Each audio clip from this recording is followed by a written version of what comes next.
নমস্কার সবাইকে, good morning. যদিও মর্নিং আর নেই এখন, মানে আমি যখন ভিডিওটা করছি এখন প্রায় 12টা বাজে। আর আজকে রবিবার। আজকে এই ভিডিওটা দিয়ে আমি আমার ব্লগ স্টার্ট করছি। আর আকাশটা দেখেছো কি সুন্দর লাগছে। বর্ষার আকাশ এমনিই দেখতে বেশ ভালো লাগে, মাঝে মাঝে বৃষ্টি আসছে, তো গিয়ে জামা কাপড় তোলো আবার নিয়ে এসো। এই হচ্ছে সারাদিন ধরে শুধু জামা কাপড় দিচ্ছি আর জামা কাপড় তুলছি, সারাদিন এইসব করি। আর দেখো চারপাশটা বর্ষাকালে আরও বেশি সবুজ লাগছে, তো কি সুন্দর লাগছে। আর এই যে দিকটা দেখছো, এই দিকটা ফাঁকা, তো পুরো অনেক দূর অবধি দেখা যায়। মানে এমনি খুব ভালো লাগে, চারিদিকটা সবুজ সবুজ, খুব ভালো লাগে দেখতে ওপর থেকে। বিশেষ করে ছাদে উঠলে মনটাই ভালো হয়ে যায়।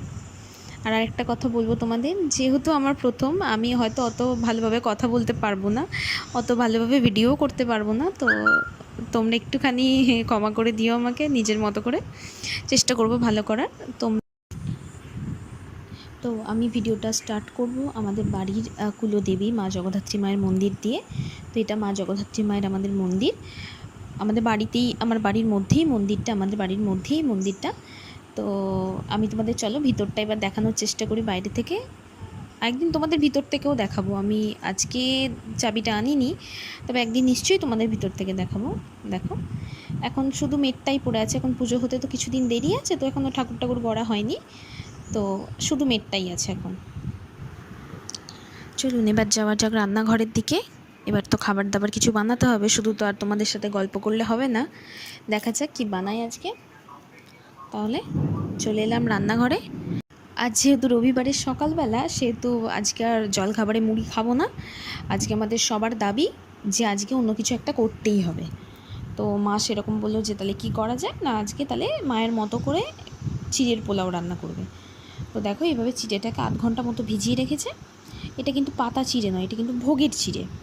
তো তোমরা যখন কিনবে এটা বলে কিনবে ভোগের চিড়ে, পাতা চিড়েতে কিন্তু এটা ভালো হয় না। তো ওটা আগে 8 ঘন্টা মতো ভিজিয়ে রাখতে।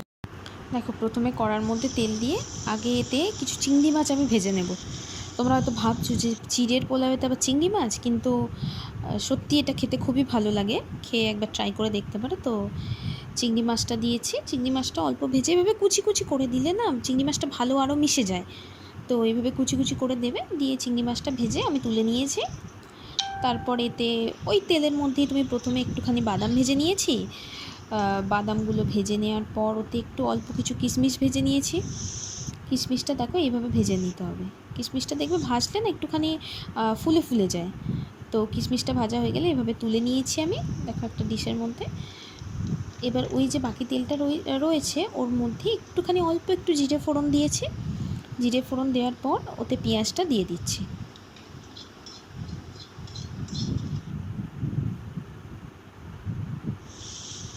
দেখো পেঁয়াজটা এভাবে একটু নেড়ে ছেড়ে অল্প একটু নুন দিয়ে দেবে, তাহলে কি তাড়াতাড়ি ভাজা হয়ে যাবে, ভালো হয়। অল্প একটু নুন টুন দিয়ে এভাবে করে নিয়ে খুব তাড়াতাড়ি এটা হয়। অত সকালে তো অত সময় কারোরই থাকে না, সবাই তাড়াহুড়োর মধ্যে থাকে। তো পেঁয়াজটা দেখো এভাবে ভেজে নিচ্ছি। ভেজে নেওয়ার পর আমি এতে অল্প কিছু ভেজিস অ্যাড করব, যার বাড়িতে যা যা সবজি আছে। আমি অল্প একটু, আমার কাছে আজকে শুধু গাজরই ছিল, তো আমাদের বাড়িতে আজকে শুধুমাত্র গাজর ছিল, বিনসও নেই, কিছুই নেই। আর শীত গরমকাল এখন, সেভাবে তো কিছু পাওয়াও যায় না, তো ওই জন্য শুধু গাজরই দিয়ে দিলাম কুচি করে রাখা, ওই যে সরু সরু করে কেটে নিয়ে গাজরটা দিয়ে দিলাম। আর দিয়ে দিচ্ছি অল্প একটু কাঁচা লঙ্কা কুচি। তো কাঁচা লঙ্কা কুচি দিলে না এতে গুঁড়ো লঙ্কার থেকে কাঁচা লঙ্কাতে ফ্লেভারটা অনেক ভালো আসে। তো এটা ভাজা হয়ে যাওয়ার পর দেখো আমার সবজিটা প্রায় ভাজা হয়ে গেছে, অল্প মতো ভাজা হলেই হবে। চাপা দিয়ে ভাজছি আমি। এবার এতে চিড়েগুলো, ওই যে ভিজিয়ে রাখা চিড়েটা না, ওটা এর মধ্যে দিয়ে দেবো।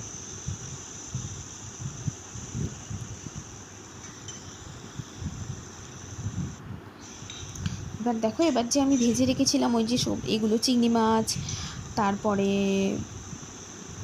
কিশমিশ, আর কি যেন ভুলেই গেলাম, বাদাম, এগুলো সব দিয়ে দেবো। দিয়ে কিছুই না, জাস্ট একটু ভালো করে মিক্স করে নেবে কড়ার মধ্যে, যাতে সব কিছু ভালোভাবে মিক্স হয়ে যায়। একবারে হলে তো ভালো লাগবে না, তো ব্যাস এরকমভাবে মিক্স করে নেবে। আর লাস্টে নামানোর আগে 1 চামচ ঘি দিয়ে ভালো করে বেশ মানে মাখিয়ে নেবে, ঘিটা ওলট পালট করে নেবে, খুব সুন্দর একটা ফ্লেভার আসবে। ভিডিওটি ভালো লাগলে অবশ্যই চ্যানেলটি সাবস্ক্রাইব করবেন এবং নোটিফিকেশান অন করে দেবেন। আবার দেখা হবে পরের ব্লগে। আজকের মতো টাটা।